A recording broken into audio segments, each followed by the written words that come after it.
There is a verse in the Psalms that reveals something about the character of God that is not peripheral to his nature but central to it.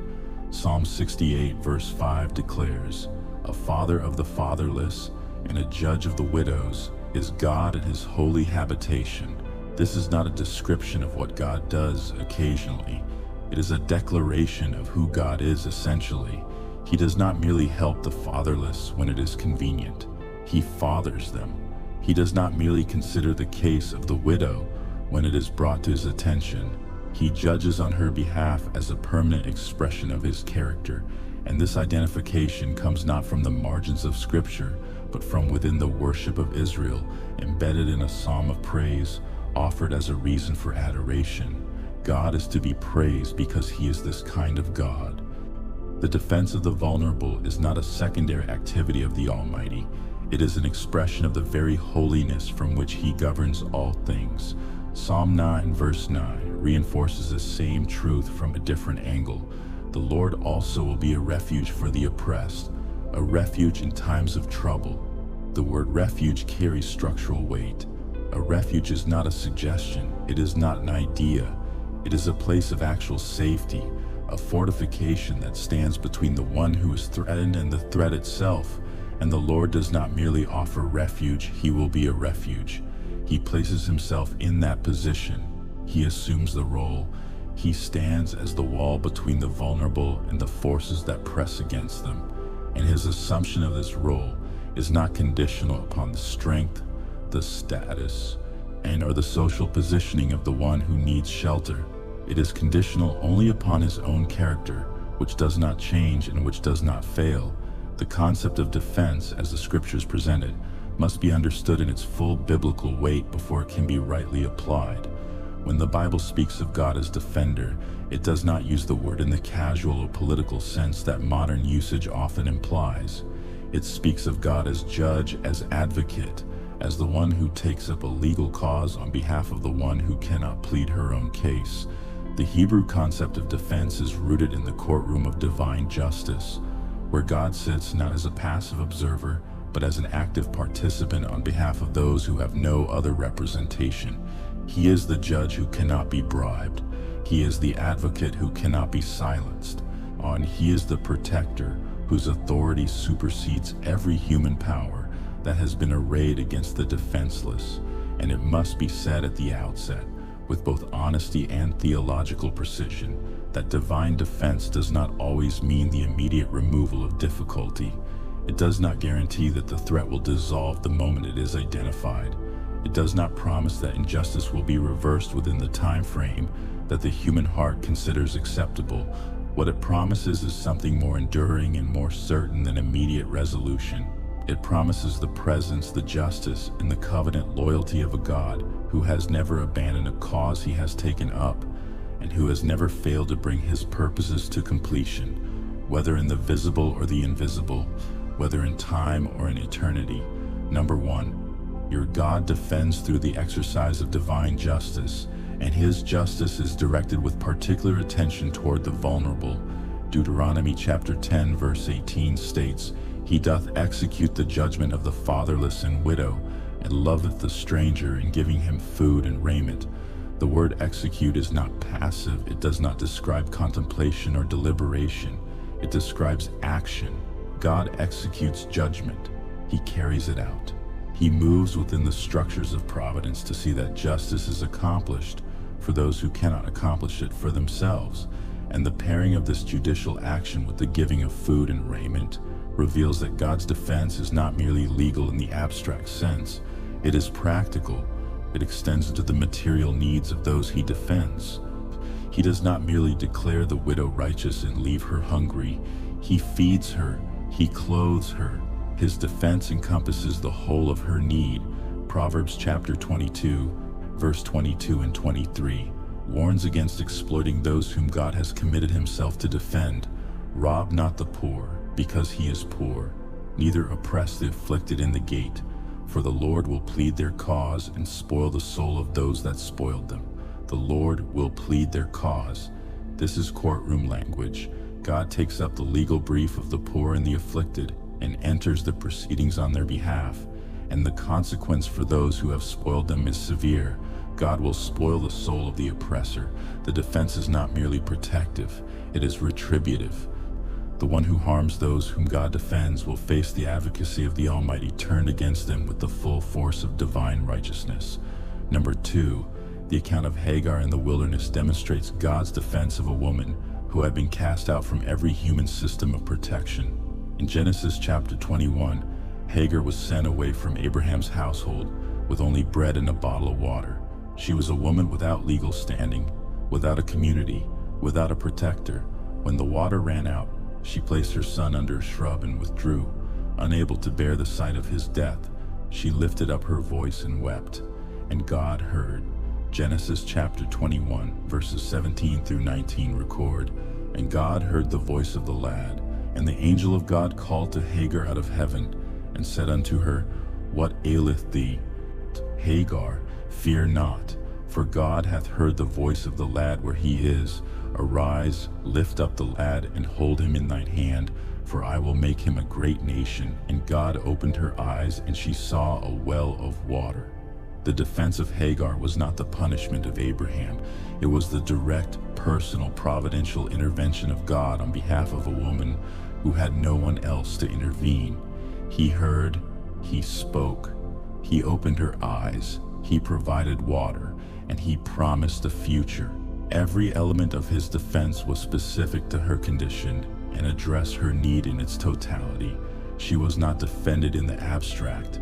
She was defended in the wilderness at the exact point of her desperation by the God who saw her when no one else was looking. Number 3, the narrative of Ruth and Naomi reveals a form of divine defense that operates through providence rather than through direct miracle. And this form of defense is no less real for being less dramatic. When Naomi returned to Bethlehem with Ruth, both women were widows. Both were without financial provision. Both were vulnerable in a society that organized itself around male headship and kinship structures. They had no advocate. They had no legal representative. They had no visible means of securing their future. And yet God defended them. He defended them through the arrangement of circumstances that no human hand had orchestrated. Ruth chapter 2, verse 3 says that Ruth's hap was to lie on a part of the field belonging unto Boaz, who was of the kindred of Elimelech. Her hap. The text uses a word that suggests chance, but the entire narrative makes clear that nothing about this encounter was accidental. Boaz was a kinsman. Boaz was a man of substance. Boaz was a man of godly character who recognized Ruth's faithfulness and extended protection to her from their first meeting. And through the provisions of the law of the kinsman redeemer, Boaz became the instrument through which God's defense of these two women was made visible and permanent. The defense did not come immediately. It unfolded over time through the daily labor of gleaning, through conversations, through legal proceedings at the gate, through the patient working of a providence that was invisible in its operation but unmistakable in its outcome. God defended Ruth and Naomi not by removing them from their vulnerability, but by walking them through it, step by step, until the defense was complete. Number 4, the widow of Zarephath, recorded in 1 Kings chapter 17, was defended by God through a provision so sustained and so specific that it could only be attributed to divine intervention. She was a widow outside the borders of Israel, in a pagan city, during a famine that had reduced her resources to a single handful of meal and a small measure of oil. She was preparing her last meal. She was expecting death, and God sent Elijah to her, not to a wealthy patron, not to a powerful household, to a widow on the verge of starvation. And through the word of the Lord spoken by the prophet, the barrel of meal did not waste and the cruse of oil did not fail. 1 Kings chapter 17 verse 16 confirms, "And the barrel of meal wasted not, neither did the cruse of oil fail, according to the word of the Lord, which he spake by Elijah." Day after day, the provision continued. Day after day, the defense held. The famine raged around her, but within her household, the sufficiency of God was demonstrated in a quiet, daily, unrelenting faithfulness that sustained her life and the life of her son. through the entire duration of the crisis. This was defense, not defense in the form of removing the famine, defense in the form of sustaining through it. The distinction is critical because it reflects how God often defends his people. He does not always change the circumstance. He upholds the one who is in it, and his upholding is as much an act of defense as his deliverance, because both arise from the same character and serve the same covenant purpose. Number 5. The account of Esther reveals divine defense operating on a national scale through the positioning of a single woman within a structure of power she did not seek. Esther did not choose to be queen. She did not engineer her placement in the palace. She was taken, she was placed, and when the decree of annihilation was issued against her people, she found herself in the exact position from which intervention was possible. Mordecai's words to her in Esther chapter 4, verse 14, carry the weight of sovereign timing. And who knoweth whether thou art come to the kingdom for such a time as this? The defense of an entire people was mediated through the courage of one woman who had been positioned by a providence she had not understood until the moment of crisis arrived. And the God whose name does not appear once in the entire book of Esther is nevertheless the God who governed every detail of its narrative, who arranged every coincidence, who timed every event, ours, and who defended his people through means so hidden that only faith could recognize his hand. Number 6. God's role as righteous judge means that his defense is not arbitrary or sentimental. It is grounded in justice. Psalm 7 verse 11 states, God judgeth the righteous, and God is angry with the wicked every day. His defense of the vulnerable is not an emotional impulse. It is a judicial act flowing from his righteous character. He defends because injustice offends his holiness. He advocates because the cause of the oppressed is a cause that his nature compels him to take up. And his judgment is not uncertain. It is not subject to appeal by those who have perpetrated the injustice. It stands with the finality of the only verdict that is truly and eternally authoritative. Psalm 103 verse 6. It reinforces this. The Lord executeth righteousness and judgment for all that are oppressed. For all, not for some, not for the articulate, the powerful, the well-connected, for all.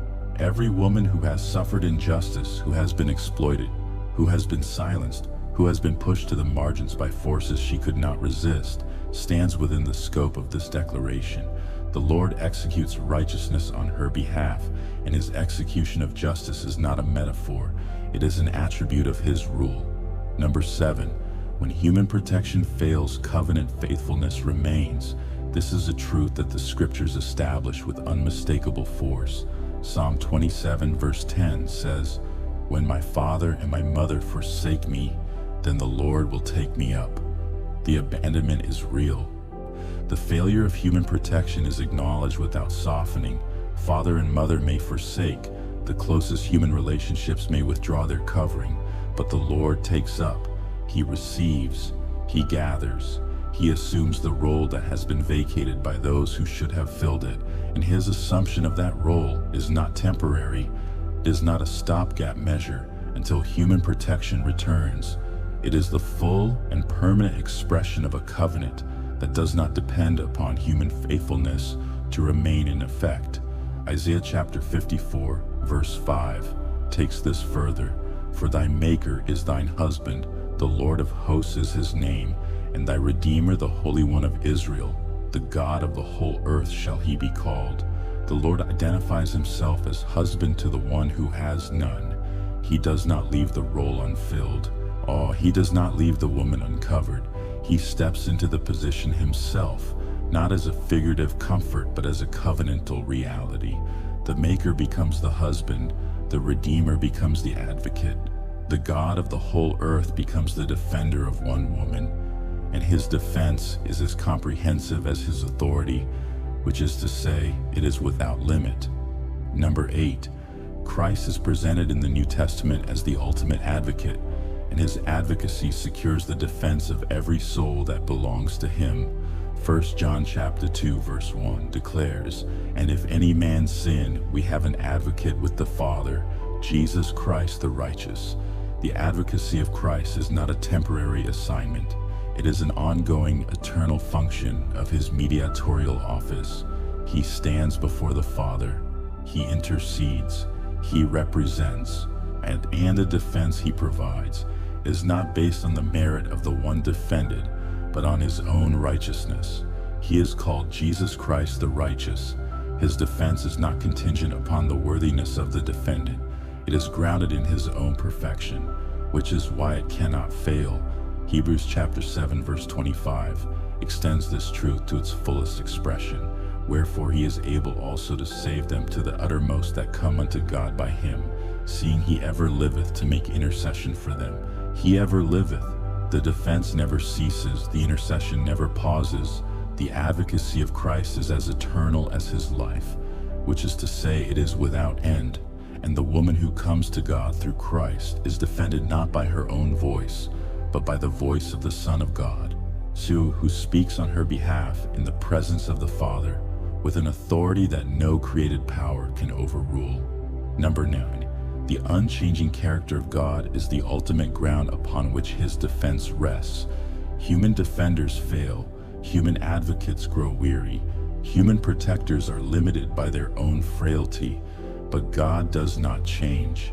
Malachi chapter 3 verse 6 declares, "For I am the Lord, I change not. Therefore ye sons of Jacob are not consumed." The reason for their preservation was not their strength. It was his consistency. He does not change. And because he does not change, his defense does not weaken. His justice does not waver. And his commitment to the cause of the vulnerable does not diminish with the passage of time. James chapter 1 verse 17 confirms, "Every good gift and every perfect gift is from above, and cometh down from the Father of lights, with whom is no variableness, neither shadow of turning." No variableness, no shadow of turning.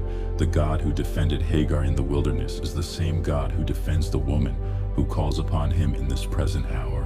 His character has not shifted. His commitment has not cooled. His justice has not evolved into something less certain or less thorough. He is the same.